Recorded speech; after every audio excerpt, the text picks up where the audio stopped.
Welcome back to Unboxing OD, the podcast where we explore the real-world practices and principles of organizational development, without the jargon and with a lot of heart. I'm your host, Kenneth Pearson, co-founder and organizational development consultant at Pearson & Pearson LLC and founder of Live a Haiku Life. Today, we're shifting gears to focus on a question I get all the time. What does an OD professional actually do? It's one of those questions that's simple on the surface, but gets more complex the deeper you dig. If you're considering a career in OD, trying to understand how OD can support your organization, or just curious about the day-to-day reality of this field, you're in the right place. We'll break down the key responsibilities of an OD professional, from diagnosing organizational health and designing interventions, to facilitating change and measuring success.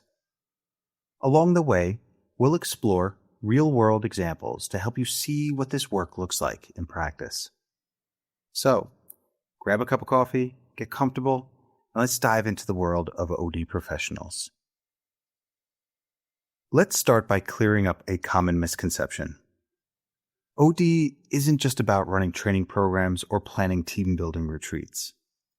While those can be part of the job, they're just the tip of the iceberg. At its core, organizational development is about enabling organizations to function more effectively and adapt to change more easily. So what does that actually look like day to day? One of the primary roles of an OD professional is to diagnose organizational health. Think of it like being a doctor for organizations. Before recommending any interventions, an OD professional spends a lot of time collecting and analyzing data to understand what's really going on. This might involve conducting employee surveys, facilitating focus groups, or analyzing performance metrics to identify pain points.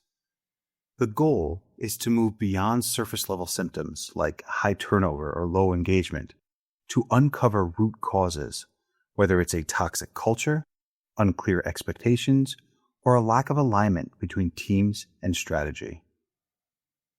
Once the diagnosis is clear, the next step is designing and implementing interventions. This is where OD professionals really get to blend strategy with creativity. Interventions can range from revamping performance management systems and facilitating leadership development programs to redesigning team structures for better collaboration. The key is to align these interventions with both the organization's culture and its strategic goals. For example, if a diagnosis reveals a gap in leadership effectiveness, the intervention might involve targeted coaching for leaders, combined with clearer decision-making processes. But even the best designed interventions are only as effective as their implementation. This is why OD professionals often take on the role of change facilitators. They help guide organizations through an often messy process of change, ensuring that people are not just aware of what's changing, but also why it's changing and how it will benefit them. This means working closely with leaders to craft clear, consistent messages about the change, as well as addressing resistance and building buy-in at every level of the organization.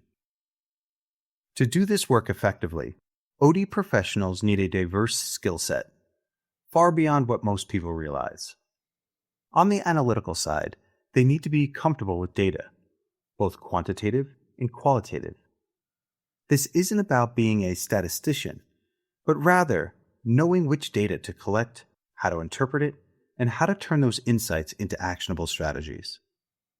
For instance, employee engagement surveys can reveal a lot about morale and motivation, but an OD professional has to dig deeper to understand what's driving those scores and what can be done to improve them.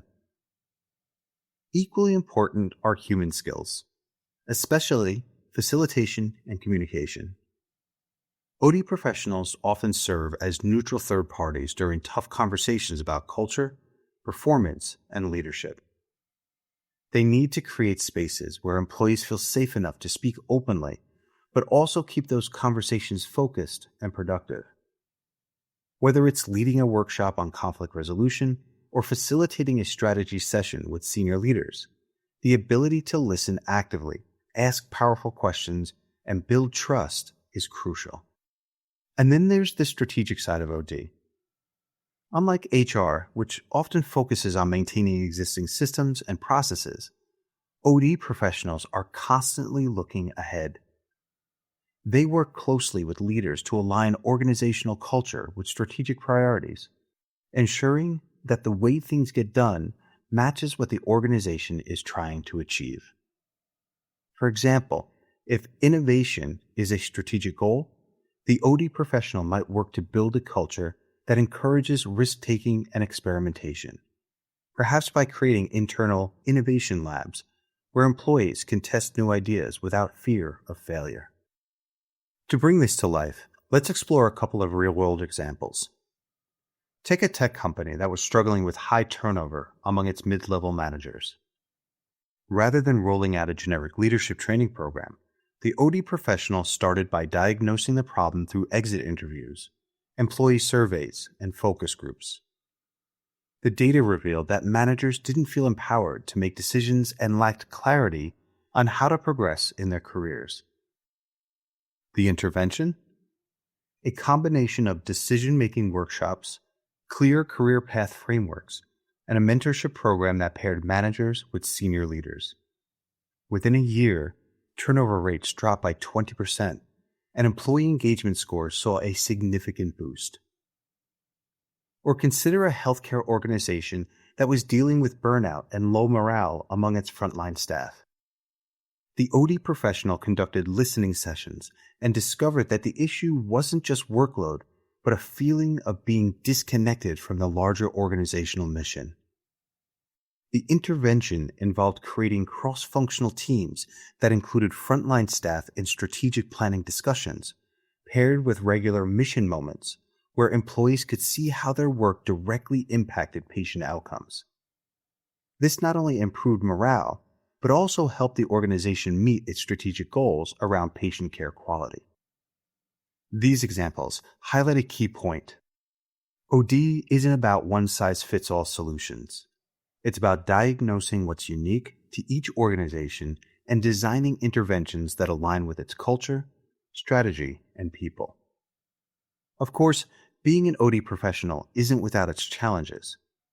One of the biggest is resistance to change, especially from leaders who may feel threatened by the idea of shifting power dynamics or questioning long-standing practices. Another challenge is navigating organizational politics. OD professionals often find themselves in the middle of competing agendas, and knowing how to build trust and credibility without getting caught in political crossfire is a critical skill. There's also the challenge of measuring success. Unlike HR, which can point to clear metrics like turnover or time to hire, the impact of OD interventions is often more nuanced and long-term. This makes it essential for OD professionals to set clear, measurable goals for each intervention, whether it's improved engagement, higher retention, or faster decision-making, and to communicate those results effectively to leadership. So what can you do to navigate these challenges effectively? Here are a few actionable steps. The first is to start with quick wins. One way to overcome resistance is by demonstrating early success.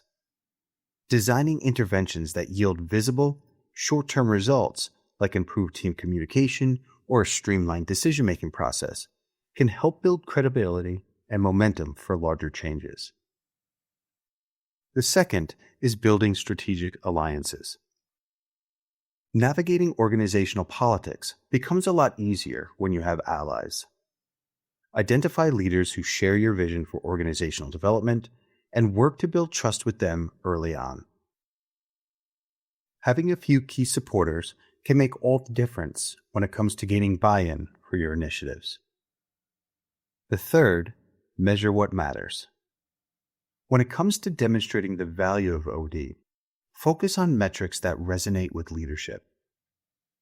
This might mean translating improvements in employee engagement into tangible business outcomes like higher retention or faster project completion times.